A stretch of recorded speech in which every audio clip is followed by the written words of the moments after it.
आफ्नो पर्चा आफै सिउरिनु पर्ने, यसरी सिउरिनु पर्ने, घरै पछि सिउरिनु पर्ने, यतिकै कुद्दै सिउरिनु पर्ने। घटेर यत्रै भयो। चुनाव त मैले जिते, फेरि काम गर्ने बेलामा भन्दा हेर्दैन रहेछन्। यो त एक्लै त हो भन्छ, मुद्दा आएको आएकै, मुद्दा आएको आएकै। पढाइ भनेको विजडम होइन। अहिले भूकम्प ठुलो आयो भने हामी तत्काल के गर्छौँ, कस्तो स्टेप लिन्छौँ भन्ने चाहिँ बुद्धि हो।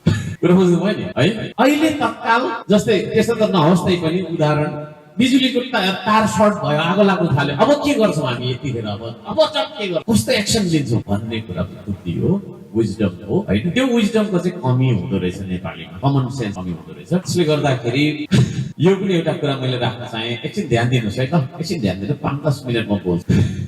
मैले अलिक बुद्धि लगाएको क्या। अब चुनावमा भाग लिइन्छ, एक्लै कराउनु पर्ने पहिला होइन, यसरी एक्लै कराउनु पर्ने। साथीले अलिअलि साथ दिन्थ्यो, भ्याएको बेला दिन्थ्यो होइन, आफ्नो तपाईँको चाहिँ पक्का संगठन भएको भन्नु होइन। एक्लै कुद्दाखेरि साह्रै धेरै दुःख पाएँ। 2टा चुनाव लड्यो, त्यो कुद्यो, यस्तो कुदियो, त्यो धरान हेर्दा चाहिँ बाइकमा चाहिँ सानो लाग्छ, आमै हिँडेर यात्रा गर्नु पर्ने रहेछ, खत्रो रहेछ नि है। यता जानुपर्ने, यता जानुपर्ने, माथि डाँडा जानुपर्ने, उता खेस्रा खेस्रा पस्नु, नमस्ते गर्दा गर्दा टेपै लाएर यहाँ बाँधेर सुत्नु यस्तो